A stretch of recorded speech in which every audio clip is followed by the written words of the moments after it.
el origen del universo y hacia dónde nos dirigimos. Desde la época de la gran filosofía de la época de oro de los filósofos, 165 años antes de Cristo, Platón, Demóstenes, Sócrates, trataron de buscar por siempre qué es el hombre. Y la filosofía es la búsqueda de la verdad. ¿Qué es el hombre? ¿Quiénes somos realmente nosotros? ¿Somos animales? ¿Realmente somos el producto de una selección natural y el producto de una evolución, como postuló en su libro Carlos Darwin en el libro de las especies? Un libro que tú lo abres y lees esto. Quizá, chance y, puede que, no estoy seguro, a lo mejor. Todas estas frases no son científicas. Y al acabar el libro El origen de las especies, jamás él menciona el origen de las especies. Qué contradicción, ¿verdad? Si yo voy a hacer un libro, El origen de los leones, y acabo diciendo que yo tampoco sé dónde vienen los leones, por favor, por el amor de Dios, no le pongas el origen de los leones. Busca la búsqueda de los leones como título, pero no el origen de los leones. Y así estamos en un mundo, damas y caballeros, de confusión, de filosofías, hipótesis, especulaciones, será, no será. Por todos lados hay una gran confusión filosófica, religiosa, política actualmente en el mundo. El mundo nunca había estado tan confundido como se encuentra actualmente en el siglo XXI. Después de haber pasado el siglo XX, que fue el siglo con los avances más grandes tecnológicos, los descubrimientos científicos más grandes de la historia fueron en el siglo XX. Y a pesar de que el hombre se ensoberbeció en el siglo XX y llegamos a la luna, inventamos la época cibernética, la computadora y las plataformas espaciales, etcétera, etcétera, nunca en la historia había habido tantos ateos como en el siglo XX. Antes del siglo XX, Blaise Pascal, físico matemático francés, era cristiano. Isaac Newton, cristiano. Louis Pasteur, Alberto Einstein. Y las más grandes mentalidades que ha habido eran personas que tenían la Biblia como su centro de estudio y a Jesucristo como su Señor y Salvador. Como dijo Wernher von Braun, el que mandó el cohete a la luna en 1969, director de la NASA. Este hombre científico, Wernher von Braun, dijo las palabras: yo no me atrevería a ser un padre, a ser un hijo, a ser un ciudadano, ni buscar ni especular el origen de la vida y el origen del universo sin tener la Biblia y a Jesucristo como mi Señor y Salvador. Pero, ¿qué es lo que le sucedió al ser humano? Vuelvo a repetir, la Biblia dice que se ensoberbeció. Y como la Biblia nos muestra que Dios creó al ser humano como un ser libre, somos agentes morales, responsables de nuestras acciones, si somos el resultado de los animales, por eso los muchachos en la escuela se portan como changos también. Cuando se les comienza a enseñar que venimos de los animales, no hagas lo que este padre de familia le dijo a un muchacho hace poco en una universidad. Oye, hijo, le dijo el hijo al papá, ¿tú crees en Dios, papá? Y el papá le contestó, no, yo no creo en Dios. Y le dijo entonces el hijo, entonces, ¿por qué me exhortas a no fumar marihuana? ¿Sabes una cosa? Si tú no crees en Dios, tú no tienes ninguna base moral para poder decirle que lo que yo estoy haciendo es bueno o es malo, porque yo hago mis propias leyes. Yo quiero endiosarme igual que tú, padre. Claro que el hijo se estaba burlando de su papá, pero este es al punto donde se llega de la increíble confusión que existe de los famosos hombres o mujeres o maestros en las universidades que llenan actualmente las universidades del mundo diciendo a los estudiantes que son ateos y que no existe absolutamente nada. Y esta es la razón de tanta confusión, donde ya el mundo perdió la brújula. El matrimonio se está redefiniendo. Lo que durante miles de años fue un hombre y una mujer, ahora se cambia el matrimonio y ahora no es entre un hombre y una mujer. Es el síntoma más grande de descomposición social, damas y caballeros, a la que el mundo se está enfrentando. Y estamos como las ranas, cuando la metes a una rana a una olla con agua fría y le prende la estufa, la rana, en lugar de que brinque cuando comience a hervir el agua, hace el experimento llegando a tu casa, ahí se va a quedar la rana en la olla hervida, porque su sangre se adapta a la temperatura del agua.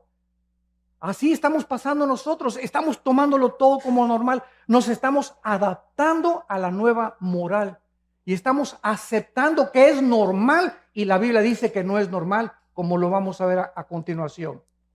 Muchos critican de por qué si Dios existe tiene que juzgar a los hombres algún día. Te voy a decir la respuesta si eres ateo, escéptico o agnóstico. Porque si no hay una vida después de la vida y no hay un juicio después de esta vida, no hay más que dos opciones. Una, perdemos totalmente la esperanza, y dos, vamos a vengarnos nosotros mismos. Si no hay absolutamente justicia después de la vida, entonces todos los nazis que asesinaron a casi 6 millones de personas y que murieron, el grupo de ISIS que está en el Medio Oriente ahorita, que están matando a cientos, miles de cristianos, degollándolos, y mueren de un bombazo de repente, y dices, pues qué fácil, ¿verdad? ¿Sabes una cosa? Te equivocas. La Biblia dice que hay un juicio que viene cuando tú mueras y cuando yo muera. Y este juicio somos salvados cuando ponemos nuestra fe en una cruz, donde el Hijo de Dios dio su vida para dar su sangre y decirnos estas palabras. De verdad les digo que cualquiera que oye mi palabra y crea al que me envió, no vendrá a condenación. No pasará por este juicio porque ha pasado de la muerte a la vida. Juan 5:24. Los que traigan su Biblia en esta mañana, los invito a que la abran en el libro de Apocalipsis, capítulo 20. Apocalipsis, capítulo 20. El libro de Apocalipsis fue escrito hace 2000 años por el último de los sobrevivientes de los apóstoles de Jesucristo, llamado el apóstol Juan. Este hombre, Juan, tenía 95 años de edad, exiliado por el emperador romano en la isla de Patmos. Si tú vas a Europa o vas al mar Egeo, vas a encontrar que todavía está la isla de Patmos y se encuentra todavía el lugar donde el apóstol Juan estuvo exiliado por el emperador romano. El apóstol Juan tenía como 95 años de edad y nos imaginamos tal vez que ya estaba, bueno, para eso fui cristiano, colgando con cadenas. Los exiliados políticos del gobierno de Roma no les quitaban la ropa. Al llegar a la isla y al exiliarlos, les colgaban las cadenas y no les volvían a quitar la ropa. Ahí se hacían excremento y todas sus necesidades. Imagínense ustedes nada más a los 3, 4 días de estar así, cómo podrían morir estas personas sin ninguna misericordia del pueblo romano. Entonces Juan, a los 95 años de edad, va caminando por la playa. Todo eso se encuentra en el capítulo 1 de Apocalipsis, y oye una voz atrás de él que le dice: yo soy el primero y yo soy el último. Yo soy el alfa y yo soy el omega. Yo soy el que tengo las llaves del infierno y las llaves de la vida. Y yo soy el que estuve muerto, mas he aquí que vivo por los siglos de los siglos. Y cuando Juan voltea, ve a una entidad espiritual brillante, con el pelo blanco como la nieve, los ojos refulgentes como las llamas, con un vestido de lino que le llegaba hasta los pies, con un cinturón que le ceñía la cintura de oro, con los pies refulgentes como el bronce bruñido, y le contesta el Señor Jesucristo: yo soy Jesús, el que estuve muerto, mas he aquí que vivo. Quiero que escribas, Juan, lo que va a ser, lo que ha sido y lo que será. Y así es como tenemos nosotros el libro, los 22 capítulos del libro del Apocalipsis, que contiene el final de la raza humana, que nos muestra claramente los avances tecnológicos como la marca del 666, que el anticristo va a ponerle muy pronto a la humanidad. ¿Cómo pudo la Biblia adelantarse, damas y caballeros, de que se iba a escribir hace 2000 años, que vendría el tiempo en que la economía del mundo se tendría que controlar por computadoras si no se hubiese inventado las computadoras? ¿Quién le reveló al apóstol Juan que vendría el tiempo que solamente con computadoras puedes controlar una marca y marcar a más de 7.5 billones de personas que estamos ahorita en el planeta Tierra? La Biblia es increíblemente demostrando las evidencias profundas que existen de que es un libro sobrenatural. En el capítulo 20, que es el capítulo que nos concierne en esta mañana, encontramos estos versículos del 11 al 15. Y dice así: y vi un gran trono blanco y al que estaba sentado en él, de delante del cual huyeron la tierra y el cielo, y ningún lugar se encontró para ellos. Y vi a los muertos, grandes y pequeños, delante de Dios. Y los libros fueron abiertos. Otro libro fue abierto, el cual es el libro de la vida. Y fueron juzgados los muertos por las cosas que estaban escritas en los libros según sus obras. Y el mar entregó los muertos que había en él. La muerte y el Hades entregaron los muertos que había en ellos y fueron juzgados cada uno según sus obras. Y la muerte y el Hades fueron lanzados al lago de fuego. Esta es la muerte segunda, y el que no se halló inscrito en el libro de la vida fue lanzado al lago de fuego. Vemos nosotros que por causa de que no fuimos el resultado de una evolución, ni venimos de los animales, la Biblia nos muestra que somos criaturas racionales, agentes morales, responsables de todas las decisiones, pensamientos y palabras que hayamos hecho mientras estábamos vivos. Y por esta razón, por ser agentes morales libres, Dios nos tiene que juzgar.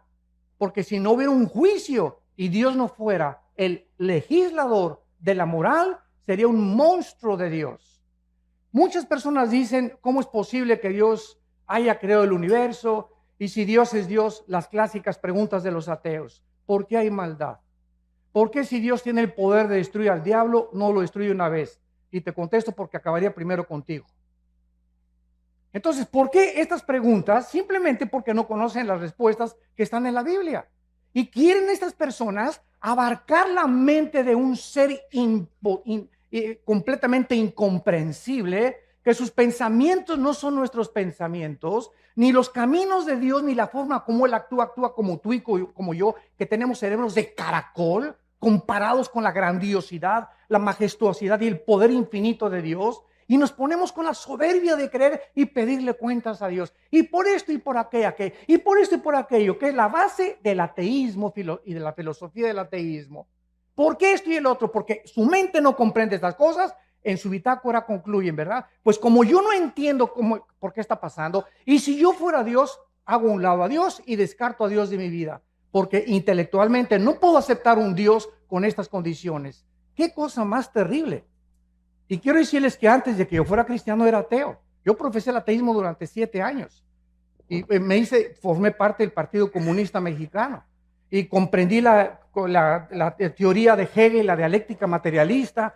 Y mi héroe era Nikolai Lenin desde la Revolución Rusa bolchevique en 1917. El Che Guevara tenía un inmenso póster arriba de mi cama del Che Guevara, etcétera, etcétera. Porque como todos los jóvenes idealistas, buscamos siempre identificarnos con algo. Yo quería entregarle mi vida a alguna cosa que valiera la pena, una revolución armada. Vamos a cambiar esto, vamos a un gobierno utópico, es lo que estaba buscando, porque no hay ningún sistema de gobierno, llámese socialismo, comunismo, democracia, que es el mejorcito de los gobiernos, pero tampoco es perfecto. No existe un gobierno porque el ser humano, dice la Biblia, somos seres imperfectos. Entonces luchamos contra algo que queremos cambiar porque traemos la eternidad en el corazón.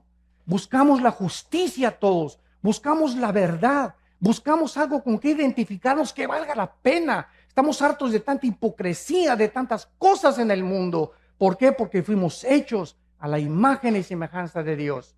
Jamás he visto un grupo de conejos preocupados, ni de changos tampoco buscando el universo, de dónde vengo, quién soy, a dónde me dirijo. ¿Por qué? Porque estas son características únicas, peculiares, que Dios derramó en el ser humano. Vemos en primer lugar que el apóstol Juan dice lo siguiente: vi un gran trono blanco y al que estaba sentado en él. Dice la Biblia que hay un trono. Un trono es un símbolo de autoridad y de gobierno. Hay un ser en el universo, en algún lugar en el universo, donde Él está gobernando el universo con el poder de su palabra. Y este Dios que está sentado ahí en su trono, dice Juan que Él lo vio, porque Juan fue sacado de espiritualmente su espíritu. La Biblia dice que somos espíritu, que tenemos un alma y que vivimos dentro de un cuerpo. No hay ningún libro que te pueda decir de qué está formado el ser humano. Freud quiso penetrar en la mente subconsciente creyendo que el ser humano, en la psique se encontraba su problema, y trató de hipnotizar a los pacientes enfermos con histeria y con paranoias y con esquizofrenias, etcétera, etcétera, y tratar de inconscientemente traerlos al consciente para que su subconsciente fuera sanado. Sin embargo, Freud se enfrenta solamente a la mente. Ese fue su grande fracaso. El problema del ser humano es mucho más profundo que la psique, que la mente. Y la Biblia nos dice, el problema del ser humano es espiritual. El hombre es espíritu, tú eres espíritu y yo soy espíritu. Tenemos un alma, el alma es la mente, las emociones, los sentimientos y la voluntad. Y vivimos dentro de un envase, este cuerpo que todos los días se deteriora y perdimos millones de células cada día y que cada vez envejecemos. Es un cuerpo completamente que va a desaparecer y nos van a enterrar en la tumba o que te cremen, no importa cómo acabemos en la panza de un tiburón o un temblor, no importa cómo el cuerpo muera. Jesucristo dijo, yo soy la resurrección y la vida.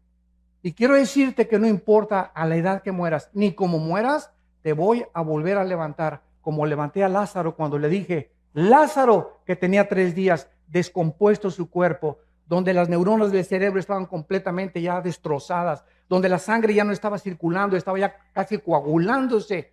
El espíritu entra dentro de Lázaro y sale de la tumba para demostrarnos que solo Cristo, no Buda, ni Mahatma Gandhi, ni el gurú Maharishi Kachi Marakakachi, ni el Dalai Lama, que el Dalai Lama le dijo en 1992 al Papa Juan Pablo II que él era Dios. Me acuerdo que yo mandé un correo a la embajada china y le dije al Dalai Lama, si usted es Dios, díganos cuándo va a resucitar. Anúncienos, si usted es Dios, tiene el pulso de la vida. Y solo hay un nombre que anunció con anticipación, el Hijo del Hombre será entregado en manos de pecadores y resucitará a los 3 días. Y así fue, cuando Él resucita, era el sello de Dios de que Él era el Hijo en el cual Dios tenía su complacencia. Y la Biblia dice, a Él oíd.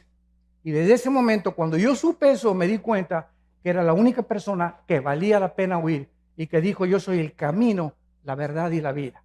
Había estudiado yo a Buda, a Mahatma Gandhi, al Dalai Lama, a Confucio, a Zoroastro, a los gurús, etcétera, etcétera. Había estudiado todos los líderes filósofos y religiosos que ustedes ponen a enunciar y comparé todos los libros, el Tripitaka de Buda, el Zoroastro, los Vedas de los persas, el Corán de los musulmanes, todos los libros sagrados los comparé con la Biblia y a todos los líderes sagrados los comparé con Jesucristo y ni siquiera pude atreverme a decir que había alguna comparación.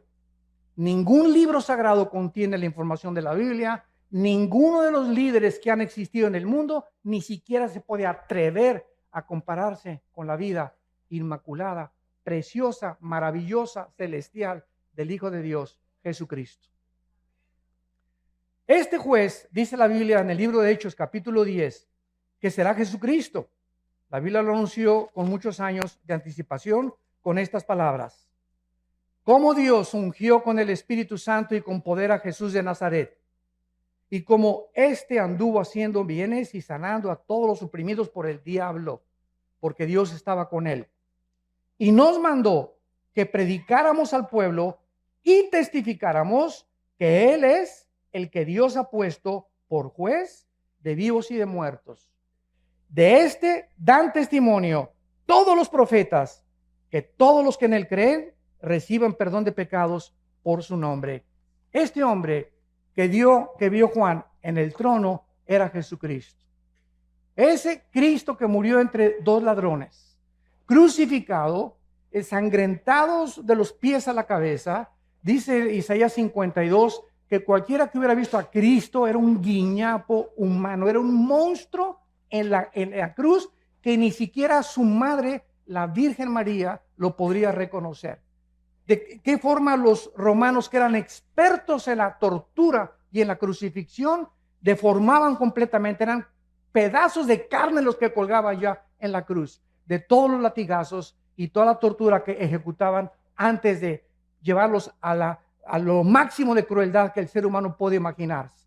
Y este hombre, Jesucristo, nos da la respuesta.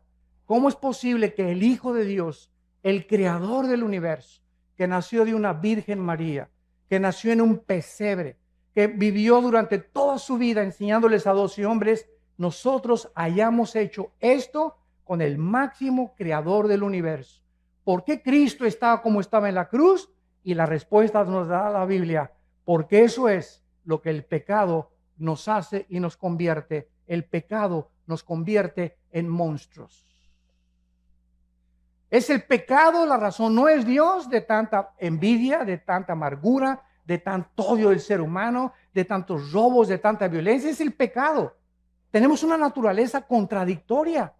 Tú le preguntas a una persona que fuma, oye, compadre, ¿por qué fumas? ¿Que no sabes que el cigarro te destruye los dientes, las encías, la laringe, la tráquea, el esófago, los pulmones, los alvéolos pulmonares, todo? Y te contesta, pues sí, compadre. ¿Y no ves que la cajetilla dice, este producto no sirve para la salud? ¿Por qué lo sigues haciendo? ¿Qué te contesta esa persona? Pues no, chepo, porque me gusta. Oye, ¿por qué te emborrachas? ¿No sabes que te vas a destruir el hígado y que el alcohol acaba con tu vida? ¿Por qué lo haces? Porque la Biblia tiene razón. Somos autodestructivos. Somos autodestructivos. Es increíble cómo nos envenenamos con tantas cosas, con drogas, con cigarros, con alcohol. ¿Por qué lo hacemos? Porque dice Romanos 7, el mal que quiero no lo hago. Sí, no, el bien que quiero no lo puedo hacer. Entonces, cuando me propongo hacer el bien, encuentro, dice Pablo, algo dentro de mi naturaleza que me lleva contrario a la ley del Espíritu y hago las cosas que yo no quiero hacer. Yo no quería adulterar, yo no quería fumar marihuana, yo no quería hacer esta cosa, pero dentro de mí había algo que me decía, hazlo, adultera, fornica, vete con un hombre, vete con una mujer, porque estamos continuamente destruyendo nuestra alma. El diagnóstico de la Biblia, no cabe duda que es la pura verdad.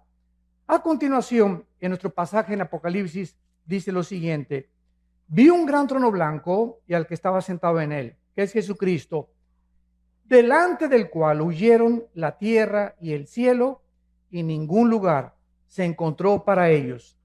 ¿Cuándo será este juicio? Es la segunda pregunta que vamos a contestar.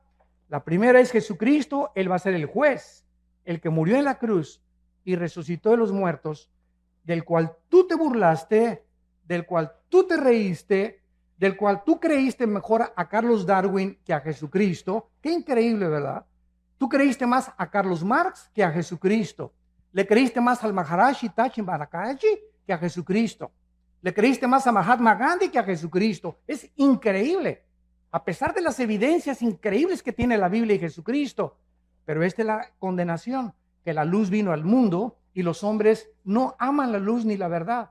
Tú amas las tinieblas y prefieres en tu soberbia y en tu orgullo creer más a hombres como Marx, como Freud, como Mahatma Gandhi, que fueron hombres, algunos ilustres, pero no le has querido creer a aquel que dijo, yo soy el camino, la verdad y la vida. Yo soy el camino, la verdad y la vida. Y Jesucristo es lo que él dijo ser, o es el ser más psicópata, esquizofrénico, maníaco, depresivo, que pueda haber existido en la humanidad. Porque nadie se ha atrevido a decir, yo soy la verdad absoluta del universo entero. Y en mí están encerrados todos los secretos de la sabiduría y del conocimiento. Este tiempo será cuando desaparezca este planeta y el universo. Dice la Biblia en el libro de Isaías, en el Antiguo Testamento, profetizando que iba a desaparecer el mundo donde vivimos con estas palabras. Porque he aquí, Isaías 65, 17, yo crearé nuevos cielos y nueva tierra, y de lo primero no habrá memoria, ni más vendrá el pensamiento. En otras palabras, esto te contesta la pregunta, oiga, y cuando llegue al cielo, si no está mi perro Fido conmigo, ¿no lo voy a extrañar? Y si no está mi abuelita conmigo, y si no están mis hijos conmigo en la otra vida, y si mi esposo y a los que yo amé se van al infierno y yo me voy al cielo, ¿tú crees entonces que el cielo sería un lugar de completo descanso y de completo reposo y completa paz si tuviéramos esos sentimientos que tenemos aquí abajo en la tierra? ¿Por qué pensamos así? Porque creemos que vamos a tener la misma mentalidad que tuvimos aquí en el mundo. Pero cuando vayamos al cielo, Jesucristo dijo una vez que le tocaron la puerta y que estaba enseñando a sus discípulos, Señor, en la puerta está tu mamá y tus hermanos. Le tocaron la puerta. Y volteó Jesucristo y les dijo, ¿verdad? Pasen, les dijo que pasaran. No les dijo eso, ¿verdad? ¿Por qué su mamá y sus hermanos no entraron al estudio bíblico? ¿Por qué no entraron? ¿Por qué no se juntaban y lo seguían como lo siguieron 12 apóstoles? Entonces Jesucristo no fue a recibir a su mamá ni a sus hermanos, sino que se volteó a los discípulos y les dijo, mi madre y mis hermanos son ustedes los que hacen la voluntad de mi Padre. Entonces, en el cielo, nuestros padres y hermanos que tuvimos aquí no necesariamente van a estar con nosotros. Va a haber nuevas familias, de acuerdo a Isaías 65 y Isaías 66. Y ya no habrá más memoria de tu perro, ni de tu novia o de tu exesposa. Pero hay algo que es también importante. Las familias, de acuerdo a Isaías 65, las familias que en esta vida fueron todos cristianos y los hijos cristianos, seguiremos viviendo como familia en la otra vida. Porque dice la Biblia, tu descendencia será bendita, que son nuestros hijos. Salmo 112, versículo 2. Bienaventurada la generación de los justos, porque será bendita por toda la eternidad. Entonces, este tiempo será cuando los cielos y la tierra desaparezcan. Imagínense ustedes, ahí van a estar en este juicio todos aquellos que creían que en este mundo estaba realmente todo lo que ellos querían. Será desintegrado, se fundirán los elementos y aquí va a estar lo que tú creías. Ahí van a estar tus tierras, ahí va a estar tu droga, ahí van a estar tus amantes, todo este mundo que muchos aman y que quieren aquí poder y que quieren publicidad y que quieren aquí ser reyes y Miss Universo y Miss Colombia y diputados y gobernadores y llegan hasta la arriba de la cumbre, y mientras más alto subas sin Dios, más alto caes. Es el problema de los que llegan a la cumbre, artistas, cantantes, deportistas, llegan a la cumbre y algo les pasa. No fuimos hechos para llegar a la cumbre, para recibir tanto aplauso y tanto amor y tanto honor sin descomponernos. La naturaleza humana se descompone con los halagos, con los barberos detrás de ti. Te descomponen porque el ego es muy grande de nosotros. Entonces, cuando un político sube hasta arriba y un gobernante sube hasta arriba y un deportista y un artista como Michael Jackson, Elvis Presley y te nombro cientos, acaban drogados, como Prince, acaban drogados, acaban degenerados sexualmente, acaban completamente o se suicidan o se quitan la vida porque no soportan estar allá arriba. Mientras más altos suben, más rápido nos descompone las alturas. Solo Dios puede darnos el poder de llegar a algún lugar en la cumbre con Él, porque le damos la gloria a Él.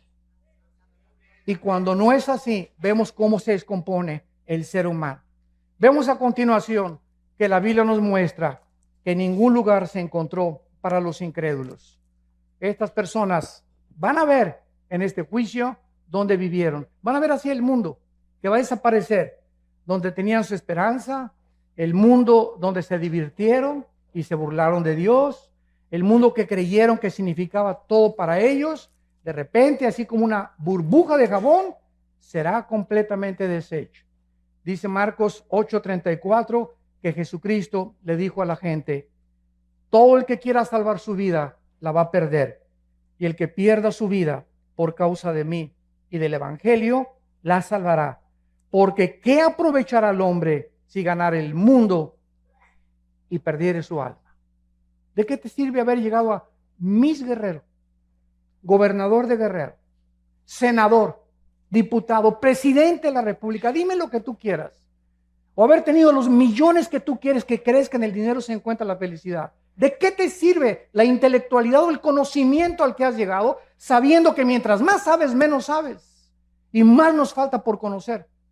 Nada nos puede satisfacer en esta vida. Todo es vanidad de vanidades. Todo es vacío sin Dios. Nada tiene ningún propósito sin Dios, porque fuimos creados para Él. Fuimos creados para tener comunión con Él, damas y caballeros. Entendámoslo. Cualquier otra cosa siempre te dejará vacía tu alma. Vas a llegar donde tú creíste que querías llegar. Y después de eso te das cuenta que sigues vacío. Como dijo un expresidente de México, a los 65 años de edad, un año antes de morir.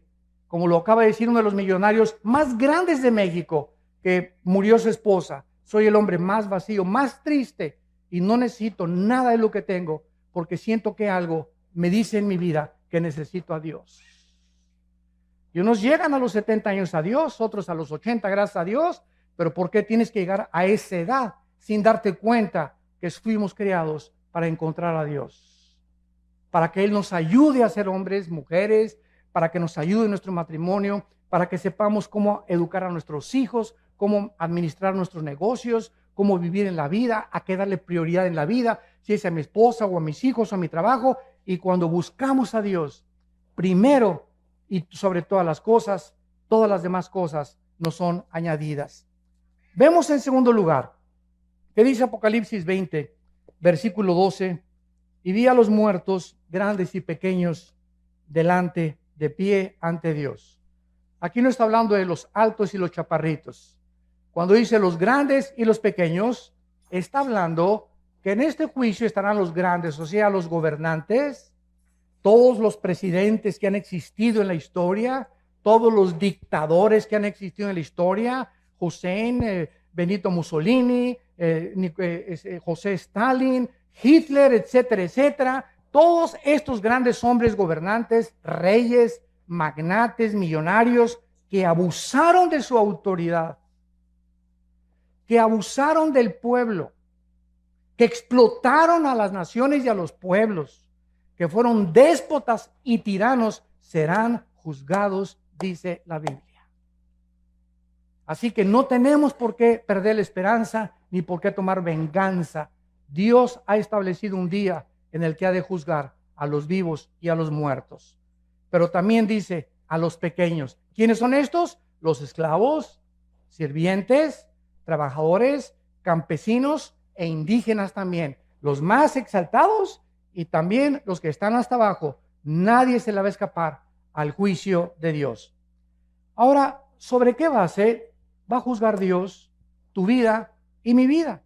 Dice el versículo 12, y fueron abiertos los libros. Y el libro de la vida, y fueron juzgados los muertos por las cosas que estaban escritas en los libros según sus obras. La Biblia dice que cuando una persona nace en este mundo, desde Adán y Eva, todos los nombres de todas las personas, desde Adán y Eva, están escritos en un libro. Hay el libro de la vida y el libro de la vida del Cordero. Son dos completamente diferentes. Y el otro libro, que es el de los registros, que vamos a ver. En el libro de la vida están escritos todos los seres humanos. Todos los que rechazaron a Cristo serán borrados del libro de la vida. Todos los que en el libro de la vida han recibido a Cristo son pasados al libro de la vida del Cordero. Veamos esta verdad en Apocalipsis capítulo 13.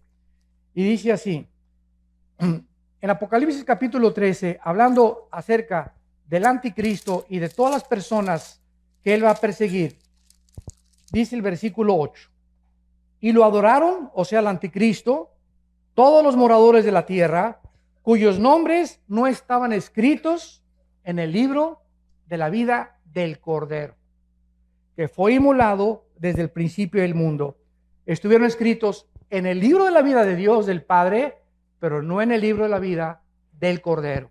Tú eres inscrito en el libro de la vida del Cordero cuando recibes a Cristo como tu Señor y como tu Salvador. Ahora, cuando alguna persona va a ser juzgada, vemos nosotros que vamos a ser juzgados, dice aquí, por las obras.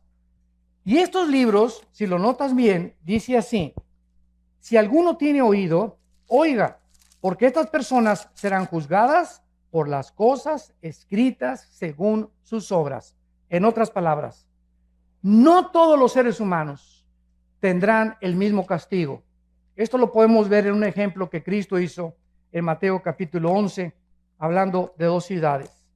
Cristo dijo en Mateo 11, 21 al 24, ay de ti Corazín y de ti Betsaida, porque si en Tiro y en Sidón se hubieran hecho los milagros que han sido hechos en vosotras, tiempo ha que se hubieran arrepentido en silicio y ceniza. Por tanto les digo que en el día del juicio, del cual estamos hablando, será más tolerable el castigo para Sidón y para Tiro y Sidón, que para ustedes. En otras palabras, La Biblia dice que las personas, aquí está otra respuesta, que nunca oyeron hablar de Cristo. Cuando yo voy a alguna universidad, a algún seminario teológico, siempre me lanzan las mismas preguntas. ¿Y qué de las personas budistas, musulmanes, indígenas que nunca oyeron hablar de la Biblia ni de Cristo? La Biblia tiene respuestas para cada cuestionamiento intelectual. La Biblia dice que las personas, Romanos 2, del 12 al 15, que murieron sin Cristo, van a ser juzgados por sus conciencias, de acuerdo a cómo contestaron a sus conciencias. Y nosotros y todos ustedes que están aquí en esta mañana y todos los que hemos oído la Biblia, seremos juzgados por este libro. Porque al que mucho se nos ha dado, mucho se nos va a pedir. Más te valió no haber venido a este desayuno. Te lo digo con todo mi corazón. Porque en el momento en que tú oyes la palabra de Dios, te haces mucho, mucho más culpable que una persona que nunca la oyó. Y esta es la condenación, que tú oyes la palabra y ves la luz delante de ti y dices, no la quiero. Hay otras personas que no tienen el privilegio que Dios te está dando en esta mañana de arrepentirte de tu vida y de tus pecados. Y la oportunidad de comenzar una nueva vida, como el testimonio que escuchamos, que solo Dios puede cambiarte. Pero las personas que nunca oyeron de Cristo serán juzgadas por sus conciencias. Por ejemplo, Sodoma y Gomorra fueron destruidas en 24 horas. El diluvio tardó 120 años, donde Noé, arrepiéntanse, 120 años Dios le dio a Noé y a esa civilización para que se arrepintieran hasta que vino el diluvio. A Sodoma y Gomorra le dio 24 horas. ¿Se dan cuenta ustedes? ¿Es Dios injusto? No. Simplemente los pecados de Sodoma y Gomorra son dos ciudades que llegaron y traspasaron donde Dios vio que no tenían regreso, que habían llegado a tal grado su depravación sexual que si no eran detenidos y no eran extinguidos del planeta Tierra, cundiría y se expandiría por todas las ciudades el pecado de la homosexualidad. Entonces, Corazín y Betsaida fueron dos ciudades en las que Cristo estaba enfrente de ellas. Y Cristo les dice, si otras ciudades que no me oyeron hubieran oído lo que ustedes oyeron, será más tolerable. No serán castigadas tanto como los voy a castigar a ustedes. Porque al que mucho se le da, mucho se le pide. Y tú y yo somos ante Dios culpables de lo que hemos oído en esta mañana. Vemos en el versículo 13, en Apocalipsis 20, y el mar entregó los muertos que había en él. Y la muerte y el Hades entregaron los muertos que había en ellos. Y fueron juzgados cada uno según sus obras. Dice la Biblia que va a haber dos tipos de resurrecciones. Juan capítulo 5. Los que hicieron lo bueno a resurrección de vida. Los que hicieron lo malo a resurrección de condenación. No hay más que dos juicios. Los que hemos recibido a Jesucristo, ya no vamos a ser en la muerte juzgados por nuestros pecados. Seremos juzgados por nuestras obras, nada más, sin perder la salvación. Para recompensas o rechazo de recompensas. Pero aquellos que fueron juzgados y que no resucitarán hasta la segunda resurrección, son los que menciona Apocalipsis 20, del 11 al 15, que es el pasaje que estamos estudiando. Entonces, la primera resurrección tiene varias resurrecciones. Primero fue Cristo, después los que estaban con él, que son las primicias, después viene el arrebatamiento de la iglesia, vamos a hablar mañana del arrebatamiento de la iglesia, después viene el arrebatamiento de los 144,000, la resurrección de los dos testigos, la resurrección de los mártires de la gran tribulación, y después la resurrección al final del milenio de los que entraron con cuerpos no glorificados y que van a resucitar antes de los cielos y la nueva tierra. Entonces, toda esta resurrección de los justos se llama la primera resurrección. Y la segunda resurrección, dice el versículo 14, y la muerte y el Hades fueron lanzados al lago de fuego. Esta es la muerte segunda. Damas y caballeros, la Biblia no considera la palabra muerte cesar de existir. La muerte en la Biblia significa separación. Entonces, cuando dice la Biblia que la muerte segunda vendrá a ellos, es porque tú vas a morir físicamente y yo también una vez. Y después de que tú mueras físicamente, vas a morir otra vez si eres lanzado al infierno. Tuviste 2 muertes y un solo nacimiento. El cristiano tiene 2 nacimientos, nací de mi mamá y nací del Espíritu Santo. Y moriremos una sola vez, físicamente, porque al morir nos están esperando los ángeles para llevarnos a la presencia de Dios. Y no porque seamos buenos ni mejores que los demás, simplemente por haber creído en el nombre del Hijo de Dios. Y cuando lleguemos al cielo nos vamos a quitar las coronas, dice Apocalipsis 4, y se las vamos a dar a Cristo y le vamos a decir, Padre, no merezco ni la corona, porque por tu gracia y por tu misericordia nosotros somos lo que fuimos mientras estábamos en este planeta. Y saldrán del mar, dice la Biblia, todos los que murieron en los océanos Atlántico y Pacífico, el mar Mediterráneo, el mar Egeo, el Golfo Pérsico, los mares Rojos y Muerto, todos los que murieron en avionazos, hundimientos de barcos o que se los comieron los tiburones, van a salir del mar. Y los demás saldrán del centro de la tierra, y dice, y la muerte y el Hades fueron resucitados y entregados a ellos y juzgados por sus obras. ¿Qué es el Hades? El Hades es una prisión en el centro de la tierra, donde si tú mueres sin Cristo, inmediatamente en segundos, desciendes al centro de la tierra. Es como una prisión temporal, donde estás esperando hasta después del milenio o del reino milenial de Jesucristo, vas a ser resucitado para presentarte a este juicio y juzgado por tus obras. El Hades es una prisión en el centro de la tierra donde están únicamente los espíritus de los seres humanos desde Adán hasta nuestros días que rechazaron a Dios. El infierno es el lugar donde van a ser lanzados. Y cuando nosotros estudiamos la Biblia, nos damos cuenta que esta profundidad o esta prisión que se encuentra en el centro de la tierra, van a salir todos los que están ahí para ser presentados delante de Dios, los grandes y los pequeños. Y ahí estarán los dictadores, los reyes, junto con los indígenas, los esclavos y todos aquellos seres humanos que nunca les importó nada seguir a Jesucristo. Saldrán del mar, saldrán del Hades y serán castigados según sus obras.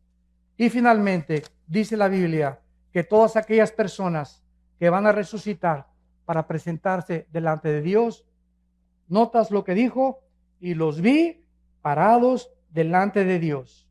Y vi a los muertos de pie ante Dios. ¿Por qué vas a estar de pie? Porque en el día del juicio ya no hay oportunidad para que te arrepientas. Ya nadie va a caer de rodillas, Señor, Jesucito, perdóname por el amor de Dios, y sacar tu estampita de Santadeo, ¿verdad, Señor? Pero nada, se acabó ya, ni agua bendita, ni escapulario, ni gritos, ni Ave María, ni santos, no va a haber nada absolutamente en ese momento. Estás dispuesto ya para ser lanzado y no es un momento de arrepentirse, simplemente Dios va a demostrar en este juicio, escuchen esto, que Él es lo suficientemente justo para decirte, yo no te quise lanzar al infierno. Como me dijo una señora hace mucho tiempo, ay, señora Alducin, fíjese que pues yo creo que Dios es peace and love. Y todos algún día nos vamos a ir al cielo. Dios no manda a nadie al infierno. Dije, doña Chola, amén, amén y amén. Dios no manda a nadie al infierno, ellos se van solitos. Porque de tal manera amó Dios al mundo que ha dado su Hijo unigénito, para que cualquiera de ustedes que en esta mañana crea en Él, no se pierda, mas tenga la vida eterna. En esta vida tú estás escogiendo, al decirle no a Dios, tú estás determinando, eres un ser moral libre. Dios nos amó de tal manera que dio su vida en una cruz por nosotros. Pero si tú te vas al infierno, Él no te va a lanzar al infierno. No habrá una sola persona en el infierno que antes no haya sido amada por Dios. Así que es el lugar donde tú estarás más a gusto, porque si en esta vida no te gustó la santidad, ni estar con cristianos, ni seguir a Jesucristo, ni creer en la Biblia, en la otra vida te sentirías incómodo con nosotros. Es algo que nosotros tenemos que entender. Dios no puede forzar a nadie, ni violar la característica más grande que Dios nos dio, que es la libertad de escoger, el libre albedrío. ¿No quisieras tú en esta mañana venir a la cruz? Yo no te invito a que vengas a ninguna religión. El cristianismo no es una religión. Cristo no bajó del cielo a traernos otra religión de las miles de religiones que existen. Cristo bajó del cielo a traernos la vida eterna. Y esta es la vida eterna, que te conozcan a ti, al único Dios verdadero, y a Jesucristo al que tú has enviado. Y este es el testimonio que Dios nos ha dado, la vida eterna. Y esta vida está en su Hijo. El que tiene al Hijo tiene la vida. El que no tiene al Hijo, aunque seas católico o protestante o mormón o testigo de Jehová, no importa la religión que tengas. Si tú no tienes al Hijo, tienes una religión, pero no tienes la vida eterna. ¿Te das cuenta de la grande diferencia y de la ignorancia tan grande que hay por ignorar la Biblia? Que estamos satisfechos con una religión. Pues yo voy el domingo y me comulgo, o a mi iglesia, etcétera, etcétera, y de lunes a viernes me porto como el hijo del anticristo. Hago lo que me da la gana, ¿verdad? Total, que Dios me va a perdonar. ¡Cuánta ignorancia! ¡Qué susto te vas a llevar el día que tú te mueras! ¿Y cuántos de nosotros en esta mañana estamos seguros que amanecemos? Ninguno de nosotros. En el año 2001, 3,000 personas se levantaron en Nueva York y trabajaban en las Torres Gemelas. 3,000 personas se levantaron y le dijeron a su esposa: mi amor, nos vemos a las 12 para el lunch, nos vemos al mediodía. Se pusieron su corbata. Esas 3,000 personas, ¿quién se iba a imaginar que 2 aviones se iban a estrellar con unas Torres Gemelas y que era la última vez que a su esposa le decían te amo? ¿Estás tú seguro hoy en la mañana que te levantaste que no es tu último desayuno? ¿Una embolia cerebral, un ataque al corazón, una bala perdida, un accidente de tránsito? No tenemos comprada la vida, ninguno de nosotros. La Biblia dice: prepárate para encontrarte con tu Dios. Prepárate, porque nuestra vida está en un hilo y nunca nadie sabe cuándo Dios nos llama a presentar cuentas. ¿Estás tú preparado? Esta oportunidad te la da Dios hoy en la mañana, en su misericordia, y porque Él te dice te amo, te amo, te amo. No quiero que te pierdas. Tengo un programa mucho mejor que el que tú te imaginas para tu vida. Mis pensamientos para ti son de paz y de esperanza, para darte el fin que tú anhelas, para que tú entiendas, mi amor, que di mi vida en una cruz para que cualquier cosa que me pidas, yo te la voy a conceder. Este es el amor de Dios, que siendo pecadores, Cristo da su vida por nosotros. Los invito a muchos de ustedes en esta mañana que inviten a Jesucristo a su vida, que te arrepientas de tus pecados y que en esta mañana te enfrentes con la realidad que en el día que tú mueras, inmediatamente esté establecido el juicio. No habrá ninguna oportunidad, no hay reencarnación, no hay purgatorio, no hay más que cielo e infierno, de acuerdo a la Biblia. ¿Qué escoges tú en esta mañana? La vida. Escoge la vida para que Dios te bendiga y puedas algún día darle gracias a Dios que no te equivocaste esta mañana al venir a este desayuno y a decirle al Señor Jesucristo: entra a mi vida, Señor, te necesito como mi Señor y Salvador. Les pido que inclinen sus cabezas por unos segundos.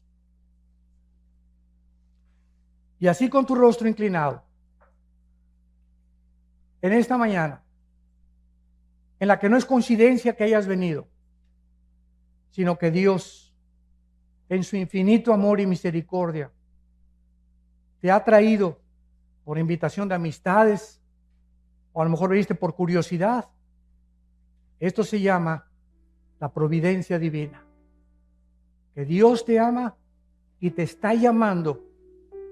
Y tal vez muchos de ustedes en este momento ha sido la última vez que Dios le está llamando. Si oyes su voz, no te endurezcas. Hoy es el día aceptable. Hoy es el día de tu salvación. Ven a la cruz. Abraza la cruz, donde tus pecados y mis pecados fueron puestos en el Hijo de Dios, para que con su sangre pudiéramos nosotros ser lavados, purificados y santificados, gracias a lo que Él hizo en nuestro lugar, en esa cruz.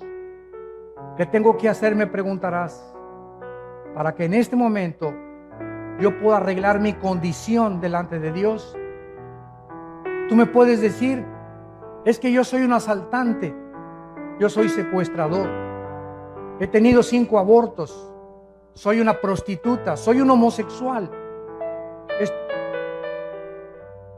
he engañado a 3 o 4 mujeres mis antiguos matrimonios, soy un adúltero, soy una adúltera. Y la Biblia te contesta, si tus pecados fueren tan negros como el carbón, como la blanca lana vendrán a ser. Si tú en esta mañana te arrepientes y entiendes que no tienes que dejar esa vida para venir a Cristo, ven cómo estás y Él, al entrar a tu vida, te dará el poder de cambiar, de transformarte en una nueva criatura y darte el poder de la vida eterna. Ven cómo estás, tal como eres de pecador, y dile estas palabras con todo tu corazón. Señor mío y Dios mío, te pido perdón por mi vida, por mi soberbia intelectual, por mi vida de pecado. Ahora he comprendido claramente que no puedo seguir viviendo de esta manera, y que tú eres el único que puedes cambiarme, transformar mi manera de pensar y darme el poder de vivir para ti. Señor Jesús, creo que en esa cruz, con tu sangre, pagaste por mis pecados. Te invito en este instante que entres a mi vida. Te recibo como mi Señor y mi Salvador.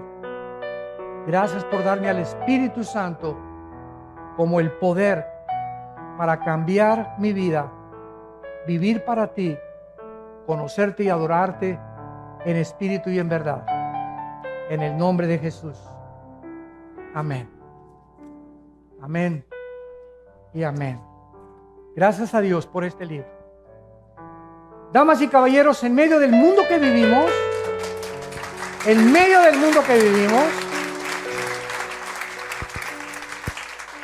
es la única luz.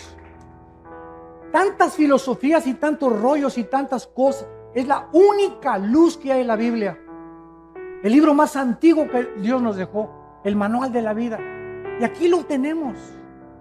No tenemos por qué vivir confundidos, ni ansiosos, ni estresados, ni preocupados, ni atemorizados por el futuro. ¿Y si se muere mi esposo, qué voy a hacer? ¿Y si se mueren mis hijos? ¿Y si se va esto? ¿Y si aquello pasa? Tenemos a Dios con nosotros. Y nunca nos dejará y nunca nos abandonará. Y ha prometido estar con nosotros hasta el fin del mundo. ¿Por qué vivimos entonces como vivimos? Porque no le creemos. Y en esta mañana todos ustedes que han hecho esta oración por primera vez, nos gustaría conocerlos, bendecirlos. Y les pido, si tú hiciste esta oración en esta mañana, ahí desde tu lugar, ponte de pie. Párense los que hicieron esta oración por primera vez. Mira cuánta gente, que Dios los bendiga. Gracias, que Dios los bendiga, que Dios los bendiga. Gracias a Dios. Gracias, Señor. Gracias, Padre. Gracias, Señor. Gracias, Señor. Gracias, Padre. Gracias. Muchísima gente, más de la mitad de los asistentes han venido a la cruz. Gracias a Dios. Se pueden sentar. Bienaventurados los pobres en espíritu, porque ustedes verán a Dios. Dichosos y felices ustedes los que en esta mañana han llorado o han derramado lágrimas por sus pecados. Dichosos y felices ustedes los misericordiosos, los que tienen compasión de la gente, los que no ven a la gente como instrumentos para tus intereses, ni para ser usados como cosas y objetos. Dichosos y felices cuando te persigan, cuando se burlen de ti por ser cristiano o cristiana. No te amilanes ni te amedrentes, al contrario, crécete como los toros al castigo. Anímate, porque es una señal que el Espíritu Santo está sobre tu vida.